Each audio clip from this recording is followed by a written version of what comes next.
Sot ky kuvend mblidhet për të ratifikuar një akt të vullnetit mirë, të cilin Shqipërisë në radhë parë kësaj shumice qeverisëse në emër të këtij vendi dhe sigurisht krejt kuvendit kur dhe nëse është e mundur, i takon ta bëjë sa herë vjen në tryezë tema e paqes, çdo mundësi për të kontribuar për paqen. Ne, shumica kuvendore e Shqipërisë, për 3 mandate të plota me radhë, e kemi bërë zëdhënësin dhe punëtorin e paqes në këtë rajon të trazuar, edhe kur kjo është dukur, e madje edhe është komentuar, deri edhe si tradhti. Një etiket që në fakt është një provë vendimtare e paqedashjes për shumë kënd që ka punuar për paqen në historinë e kësaj bote. Ne e kemi quar Shqipërinë e përkushtuar për paqen deri dhe në krye të OSBE-s, apo në tryezën e Këshillit të Sigurimit të Kombeve të Bashkuara, ku kemi nderuar flamurin dhe kombin shqiptar. Një dekadë më parë, ky vend ishte një ishull që dilte në radarin e botës vetëm për lajme të këqija, dhe shqiptarët në botë shiheshin si përfaqësuesit e atij ishulli, të mveshur me tërë të zezat nga medet e botës, një pjesë të vërteta dhe një pjesë gënjeshtra me bisht. Sot ai ishull ku numëroheshin si turist edhe deputet të kuvendit, edhe vetë kryeministri sa herë kthehej nga jashtëtit, është një Shqipëri tjetër, destinacioni 12 milion turistëve, me aeroportin me rritjen më të lartë të numrit pasagjerëve në Europë dhe për të disatin vit i pari në rajon, duke i lënë në vend të dytë Beogradin, krye aeroportin historik të Ballkanit Perëndimor. Kjo Shqipëri tjetër u ka hequr shqiptarëve sekolldinë e emrit, që pas shumë vitesh në përkëmbje në për rrugët e Europës e shqiptojnë sot me kokën lartë në çdo gjuhë të Europës. Dhe pikërisht sot, kur bota është trazuar keq dhe paqja është vënë në një presion të paparë nga të katër anët, Shqipëria e çmuar ndërkombëtarisht prej disa vitesh ftohet nga personalisht presidenti i Shtetit Bashkuara për të bërë antar themelues i një organizmi të ri ndërkombëtar të krijuar prej tij me emrin Kuptim Plot Bordi i Paqes. Ky është një nder i veçantë. Dhe kjo është një tjetër mundësi për të dhënë kontribut për paqen. Jo se ne jemi të mëdhenj, apo se pa ne nuk zgjidhen dot konfliktet në zonat tjera të botës, po sepse na jepet mundësia të vazhdojmë të rritemi si shtet, duke zgjeruar dijen dhe forcuar vetdijen tonë si zëdhënës dhe si punëtor të paqes, si edhe të njihemi botërisht si vend dhe si popull, për atë që duam të jemi në këtë botë, ku kur nuk je në tryezë, je në menu.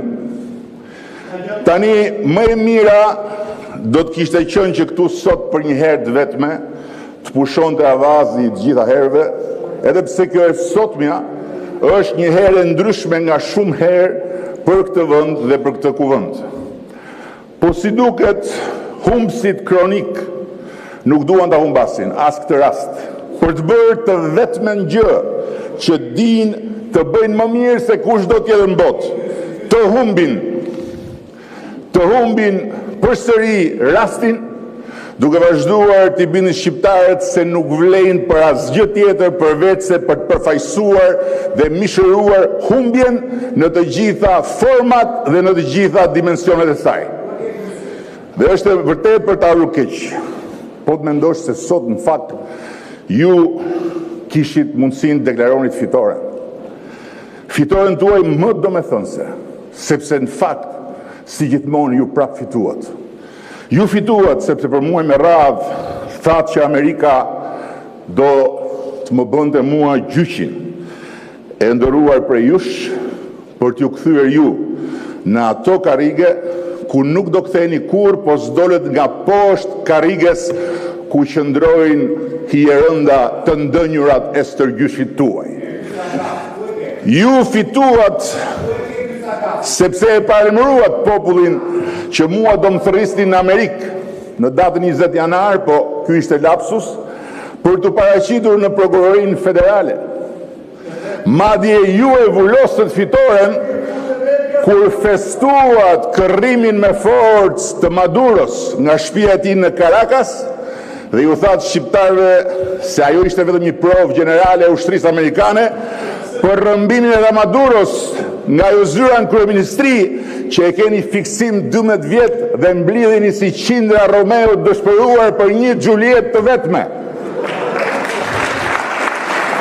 Tani, ju mund mendoni se unë po talem. Mund të talem këta me ju. Unë me ju nuk talem. Unë s'talem kur me fitore tuaja. Dhe sot, ju do votoni të vërtetën e madhe që unë nuk do të detyroj ushtrinë amerikane t'i bashkohet protestës suaj nga taraca e kryeministrisë se do dorëzohen vetë. Pajësisht në duart të autoriteteve ligjzbatuese amerikane që do vinë në aeroport në Washington, do më marrin me eskort, do më çojnë në Shtëpinë e Bardhë për të ulur si antar i bordit paqes. Pra, ka vetëm një nuancë në dështimin tuaj. Ju prisnit fitonit me helikoptere dhe ushtrisë amerikane dhe nuk e prisnit që unë do dorëzohesha vetë. Vetëm kaq, po kjo është fitore e juaj. Ju arritët këtë, fituat dhe këtë herë, dhe fal jush që mbushët dynjan, duke thënë se unë nuk isha, fillim thatë nuk ka ftesë, se unë jam mësuar me ju, ja ju jap pak nga pak. Edhe se pastaj mbyteni dhe larg qoftë të mbyteni ju. Nuk ka ftesë. Doli ftesa.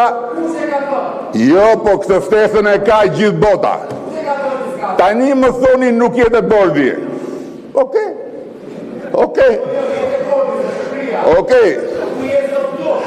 Po ngatruat pak se nuk e keni idenë se si strukturohen grupet ndërkombëtare. Grupet e strukturuara ndërkombëtare kanë një organigram që ju nuk e kuptoni.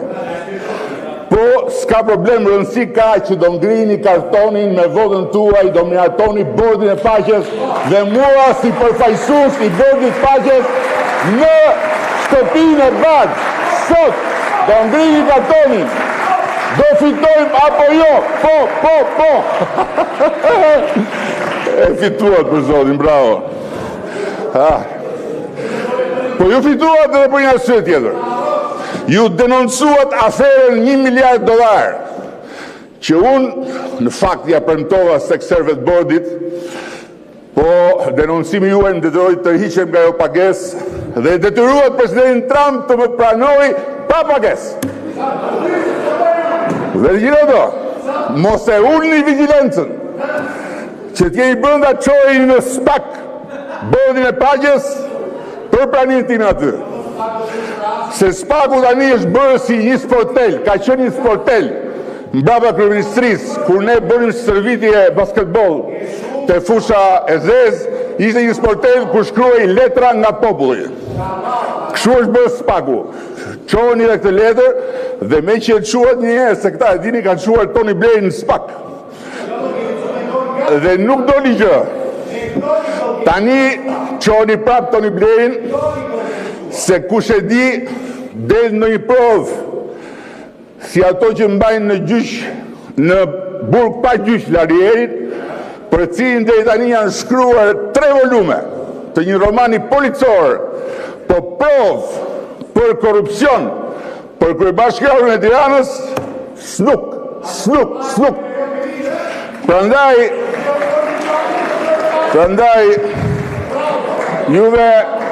juve as mos e vrisi më një fare.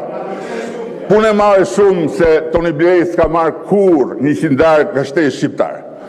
Punë e madhe shumë se pa Tony Blairin nuk do kishte ndodhur bombardimi i Beogradit dhe futja e NATO-s në Kosovë, që ju e doni ai shumë atë Kosovë, dhe prandaj nuk ndalua së quaj naftë Slobodani dhe nuk lat gur pa luajtur të sabotonit Rambujen dhe nuk lat fjalë të poshtër pa thënë për UÇK-n, nga dashuria për Kosovën e kishit. Qojnë SPAK, se tani që ushtria amerikane e anulloi hyrjen me helikopter në kryeministri, SPAK-u është stacioni I fundit I rrugës së shpresës suaj për pushtet. Ju fituat, unë nervoz, unë kam pasionin e atij që shef se si të gjitha kurthet në pyll janë plot, hap, po për ato kurthe duhet durim. Prandaj, mos sa më shumë më thoni Ramaduro, aq më shumë unë e dëgjoj Ramaduro se këtë punë keme këta. Kështu që hiqeni Ramaduron se më shtoni durimin. Më shtoni durimin. Mua më ka rada kaq herë më ka rada, sa dhe ata 5.000 veta që ju vinin, janë bërë tani si lekte vjetra. Por ju fituat e për arsye tjetër. Ndalët pushtimin e Shqipërisë nga palestinezët. Se denoncuat një komplot në kurrizë të popullit shqiptar, që bashkë me 1 miliard që do merja unë nga taksa për të shkuar atje, se ju kujtoni se Amerika blihet, si që doni ta bleni ju me ato miliona tuaja që ja u japin patriotët. Janë ca patriot atje që shesin hamburger dhe paguajnë që juve të shplani atë që nuk shplahet dot. Faljush, palestinezët nuk do vinë. Nuk do vinë nga Gaza në Shqipëri, po ju duhet ta çonin SPAK projektin e kampusit Universitetit Durrësit, se e di si thanë apo jo. Po bëhet kampusi Universitetit Durrësit për të cilët palestinezët. Një kokë e madhe nga radhët tuaja tha 2 milion palestinez do vendoseshin te kampusi Universitetit Aleksandër Mojsiu. Se luli iku, po 7 mbeti. Aritmetika, edhe kur bëni llogaritë e eksporteve, ajo është. Tani çojeni SPAK-ut dhe kërkojeni me një urgjent atyre që paguajnë në Amerikë. Ora I Latifi, si është Latifi më? Latif magjistarin, ku e keni aman? Mos e lëshoni atë se ai ja u merr humbjen fitimtare dhe me magjia u bën më të thellë. Dhe thuajini Latifit direkt gjithë të denoncimet t'ja çohet I kongresmenit. Se e kanë në xhepat kongresmenin që I merr nga ju dhe deli lexon atje që Kongresi Amerikan do merri me akshin. Çojeni Latifit ashti edhe thuajini të dali ta këndojë kongresmeni dhe pastaj ta merrni ju këtu dhe thoni Kongresi Amerikan.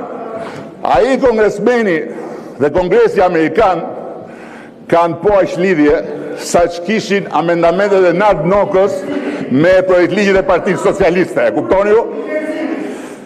Tani ka dhe gjë tjetër. Mos e lini pas dorat punën non gratis për mua. Në asnjë mënyrë se siç ju kanë dalë të tëra fjalët, do ju dali dhe fjala për non gratën. Por e tha sot dikush, Edi Rama po mbledh parlamentin se ka ngërç. Ngërçi në fakt është se për parlamentin e Shqipërisë ka vetëm një kuotë për non gratë. Dhe ajo është e zënë. Dhe është e zënë me merit. Ai që e ka marrë non gratën e ka merituar në mënyrën më bitse. Dhe kishte drejt Sara ku tha, kur të vjezor ty tha që të më vizor mu. Po ju do I dali fjala që non grata do hiqet në mars të 2025-s. Dhe pavarësisht se është 2026-ta, juve vazhdoni fort se në mars 2025 do ta hiqni. Puna është që 2 fjalët janë mbivendosur. Keni mbivendos fjalët, keni thënë do hiqet dhe do vihet. Ajo po su hoq nuk vihet se është një kuotë. Dhe vallai ai që e ka marrë atë kuotë, ai është I paarritshëm në të gjitha poshtërsit, likësit, pabesit që i ka bërë populli shqiptar dhe fikat mbas shpine që i kanë ngullur të gjitha aleanca dhe strategjike të Shqipërisë, kështu që zorë shumë se lëviz ajo kuotë. Tani, në mbyllje, dua t'ju informoj se të hënën e marshme do të kemi tjetër ndërtje jashtëzakonshëm, do i drejtohem Knesetit, Parlamentit Izraelit, si kryeministri i Shqipërisë, po pa lejen e këtyre, kuptohet, në të njëjtin format që ju rezervua para disa kohësh Presidenti i Shtetit Bashkuara, si dhe një numri tejet kufizuar udhëheqësish të huaj në historinë e atij parlamenti, emrat e cilëve mund gjenden lehtësisht, por jap një përmas krejt posaçme privilegjit që më është bërë mua dhe kësaj shumice qeverisëse që mbështetet nga shumica dërmuese e shqiptarëve, por edhe vetë Shqipërisë, për të folur në atë kuvend. Por duke qenë se në këtë rast lista është vërtet e shkurtër dhe kundërshtarët e bordit sapo e përfunduan numërimin me shumë pasion të ftuarve në bord, jo janë gjithë vendet, jo s'është ky, është ai, a thua se numrat flasin në gjë të madhe për një vend si yni, duke u përpjekur të thonë shqiptarëve se prania në bordin e paqes ishte diçka mekanike, automatike, pa asnjë lidhje me vlerat, me rolin, me reputacionin ndërkombëtar të Shqipërisë, se me mua s'bëhet fjalë, dua të nënvizoj se për Shqipërinë, për mua dhe për ne, konsiderohet nder çdo ftesë që nuk u bëhet të gjitha shtetet të botës, sepse ne nuk jemi as kërthiza e botës, as në një vend me një fuqi spikatur ekonomike ose ushtarake, po jemi një vend tejet i vogël që u vetë zhduk nga harta e Europës për 50 vjet, duke mbyllur derën me çelës nga brenda.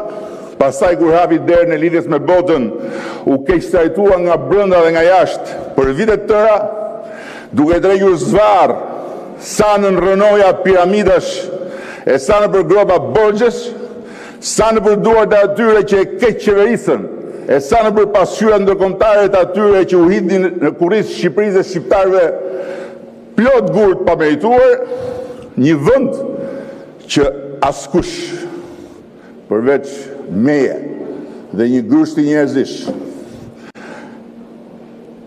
që besuan kur gjithë Partia Socialiste thoshte ky është një çmendur, mos i shkoni nga mbrapa, as nuk e ka imagjinuar dot se do të ngjitej këtu ku është ngjitur sot me punën, vendosmërinë dhe përkushtimin e jashtëzakonshëm të një dekade që ka përmbysur historinë e mbrapsht të Shqipërisë.